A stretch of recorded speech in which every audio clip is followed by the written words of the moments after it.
warahmatullahi wabarakatuh. Alhamdulillah rabbil alamin wa bihi nasta'in wa ala umuri dunya waddin.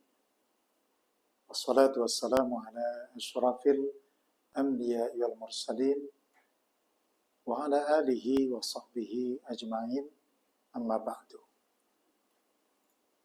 Qala Allah fil Qur'anil Karim, a'udzu billahi minasy syaithanir rajim. Utlu ma uhiya ilaika minal kitab wa aqimis shalah. Inna salata tanha 'anil fahsya'i wal munkar. Wa la dzikrullahi akbar. Wallahu ya'lamu ma tasna'un. Shadaqallahul azim.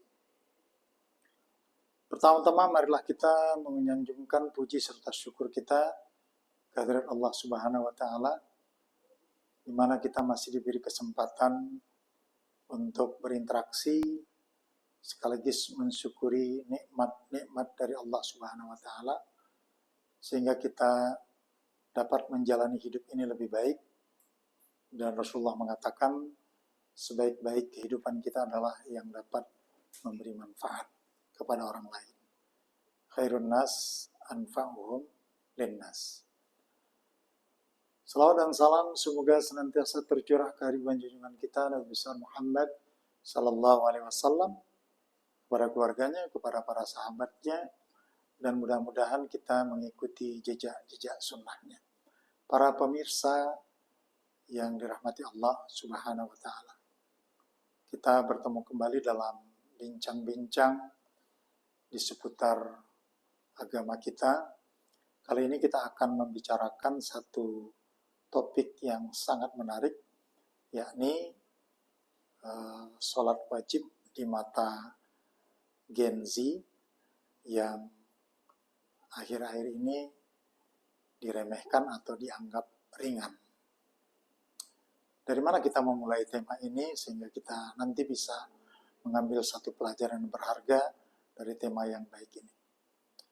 Saya melihat bahwa ada satu fenomena yang menarik bagi kehidupan Gen Z. Apa itu? Kawan-kawan atau generasi Gen Z ini tidak dapat dipungkiri selalu mengalami yang namanya tekanan. Apakah tekanan ketika dia menjalani masa studi misalnya, antara waktu dengan program-program studi yang demikian banyak tugas-tugas yang belum terselesaikan, sementara waktunya mepet. Atau juga ada lagi yang mereka pikirkan adalah setelah nanti mereka selesai dari studi, menghadapi tekanan pekerjaan. Karena tidak bisa dipungkiri sekarang ini adalah dunia kerja, bukan semakin mudah tetapi akan semakin sulit. Dalam hal inilah generasi Z kadang-kadang mengalami banyak pemikiran-pemikiran yang intinya adalah yang ketiga, mereka mengalami tekanan-tekanan dalam ekspektasi kehidupan, baik kehidupan masyarakat modern maupun dalam kehidupan spiritual mereka.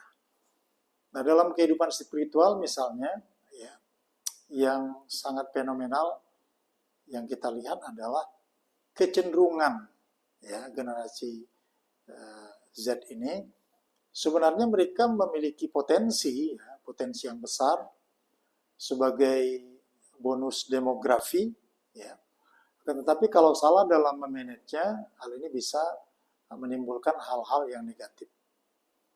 Dan salah satu termasuk yang penting untuk kita amati adalah persoalan-persoalan yang melekat dengan kewajiban yang diberikan kepada mereka dari sisi agama. Salah satunya adalah kewajiban untuk melaksanakan sholat fardu. Sholat fardu itu wajib. Artinya, kalau kita melihat dari fikih, jurisprudensi Islam, ya, wajib itu kan dikerjakan berpahala, kalau ditinggalkan berdosa. Ya, jadi tidak bisa dianggap enteng soal kewajiban sholat. Karena seluruh ulama berpendapat bahwa sholat 5 waktu itu adalah wajib bagi setiap muslim yang sudah akil balik. Ya. Nah, fenomena Gen Z yang sebenarnya kita lihat sering melalaikan bahkan sampai meninggalkan sholat, ini merupakan sebuah problem, ya, problem yang besar sebenarnya, karena sholat ini merupakan indikator dan merupakan ibu dari semua ibadah yang diperintahkan kepada umat Islam. Ya. Misalnya dalam hadis Nabi dikatakan, as-sholatu imaduddin. Sholat itu adalah tiang agama. Ya, faman aqamaha faqad aqamaddin.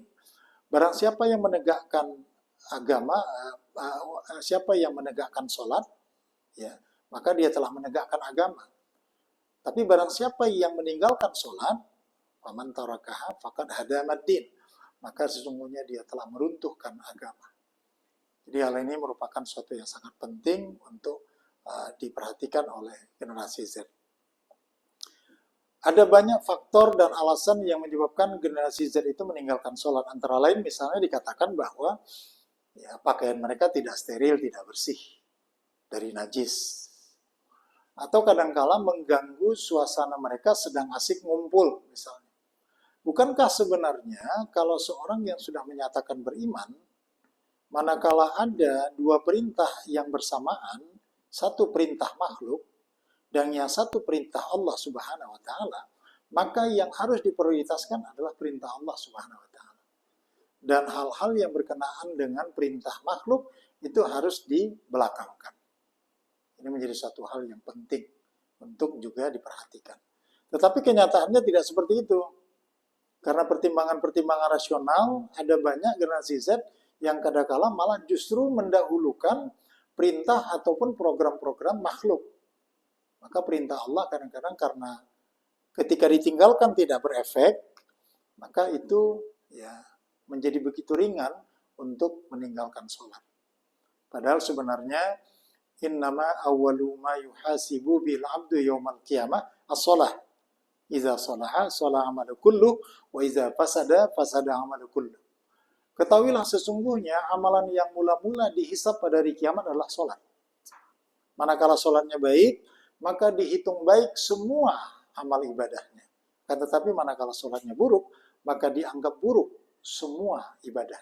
Coba perhatikan betapa berisikonya kalau generasi Z menganggap ringan atau menyia-nyiakan sholat.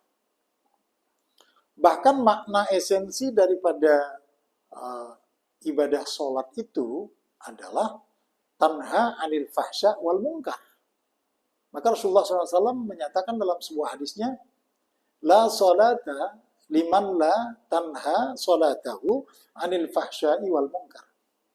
Tidak berfungsi sholat seseorang manakala sholatnya itu tidak dapat mencegah dirinya dari perbuatan keji dan munkar. Karena itu betapa pentingnya sholat wajib ini, saya mengajak kepada seluruh generasi Z supaya jangan menganggap remeh, karena sesungguhnya ya ibadah sholat inilah yang nanti akan menjadi prioritas dalam saat kita menjalani yaumul hisab. Dan ada satu ungkapan, kalau kita ingin kehidupan kita diperbaiki oleh Allah Subhanahu wa Ta'ala, maka fokus kita perbaiki pengabdian kita serta ibadah kita kepada Allah Subhanahu wa Ta'ala. Akhirnya Allah Subhanahu wa Ta'ala berfirman, "Qul inna salati wa nusuki wa mahyaya wa mamati lillahi rabbil alamin." Demikian, semoga bermanfaat. Lebih dan kurang saya mohon maaf. Billahi taufiq wal hidayah. Assalamualaikum warahmatullahi wabarakatuh.